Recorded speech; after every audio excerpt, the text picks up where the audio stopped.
ఎవరికైనా వాంతులైతే ఏం తిన్నావు అంటారు. అరగక వాంతులయ్యాయేమోనని సానుభూతి చూపిస్తారు. వాంతి అంటే కడుపులో ఏదో తేడా వచ్చి ఉండాలని అనుకుంటారు.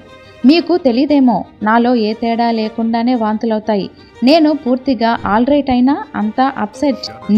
స్కూటర్ నుంచి పడినా, ఎత్తు నుంచి పడినా వాంతులవుతాయి. తలకి దెబ్బ తగలడం ఇందుకు కారణం. మెదడు వ్యాధులు వచ్చినా, మైగ్రేన్ తలనొప్పి ఉన్నా వాంతులు అవుతాయి. కొందరికి అతి త్వరగా ఉద్రేకం, ఆవేశం, కోపం వస్తాయి. మరికొందరికి చిన్నదానికి భయం, దడ కలుగుతాయి. ఇటువంటి న్యూరోటిక్ వ్యక్తుల్లో ఆయా సమయాల్లో ముందు వెనకో వాంతులు అవడం సహజం. కొందరిలో కొన్ని దృశ్యాలు అసహ్యాన్ని కలిగిస్తాయి. కొన్ని నిమిషాల్లో వారికి అదుపు లేకుండా వాంతులవుతాయి. మరికొందరికి మాంసం కూరలు, కాయగూరలు ఇష్టం ఉండవు. ఏ కొద్దిపాటిగా తిన్నా వాంతి అయిపోతుంది. కొందరు తాము ఏమి తిన్నా వాంతి అయిపోతుందని, ఇక తాము ఏం తిని బతకాలని ఆందోళన పడుతూ డాక్టర్ని సంప్రదిస్తూ ఉంటారు. కానీ వారిని పరిశీలిస్తే వారు చెప్పినట్లు ఆహారం తీసుకున్న ప్రతిసారి వాంతి అయితే చాలా నీరసించిపోవాలి. కానీ వారు అంత నీరసం ఉండరు. దాదాపు మామూలు మనిషికి ఉండవలసిన శక్తి, ఆరోగ్యం ఉంటాయి.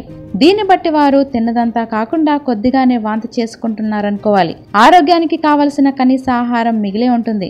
ఇటువంటి వారినే హిస్టీరికల్ వాంతులు అంటారు. వీరికి సంవత్సరాల తరబడి వాంతులు అవుతున్నా క్షీణించిపోరు. చిన్నపిల్లలకి కోరింత దగ్గు వచ్చినప్పుడు దగ్గుతో పాటు వాంతులు అవుతాయి. కొందరికి కోరింత దగ్గు తగ్గిపోయిన కారణంగా వాంతులు అవుతూ ఉంటాయి. కొందరు స్త్రీలకి గర్భం వచ్చిన మొదటి 3 నెలల్లో వేవిళ్ల వాంతులు అవుతాయి. వీరిలో కొందరికి 8వ నెల, 9వ నెల వచ్చిన వేవిళ్లు మాత్రం తగ్గవు. నిజంగా అవి వేవిళ్లు కాదు. అటు చిన్నపిల్లలతో గాని, ఇటు స్త్రీలలో గాని వ్యాధి కారణాలు తగ్గిపోయినా ఇంకా వాంతులు అవుతున్నాయంటే వాంతి చేసుకోవడానికి వారికి తెలియకుండానే ఒక అలవాటుగా మారిపోయిందనుకోవాలి. ఇది వారిలో ఉన్న మానసిక బలహీనతకు గుర్తు. జీర్ణకోశంలో పుండు ఏర్పడ్డ, ఎపెండిసైటిస్ వచ్చినా, కడుపులో ప్రేగులు వాచినా నొప్పి కలిగి వాంతులు అవుతాయి. కొందరికి విమానం ఎక్కినా, మేడ ఎక్కినా వాంతులు అయితే, మరికొందరికి బస్సు ఎక్కినా, ట్రైన్ ఎక్కినా వాంతులు అవుతాయి. వారిలో వాంతులు అవడానికి వారి చెవులే కారణం. వీరికి వారి చెవి లోపల ఉండే సెమీ సెక్యులర్ కెనాల్ ఇందుకు కారణం. చెవి లోపల ఉండే ఆ యంత్రాంగం రైలు, ఓడ, విమానం లాంటివి ఎక్కినప్పుడు విశేషంగా ఒత్తిడికి లోనై రిఫ్లెక్స్ యాక్షన్ వల్ల వాంతులు అవుతాయి. ఇన్ఫ్లుయెంజా లాంటి జ్వరాలు, న్యూమోనియా, లివర్ వ్యాధులు, మూత్రపిండాల వ్యాధులు వచ్చినప్పుడు రక్తంలో విష పదార్థాలు పెరిగి వాంతులవుతాయి.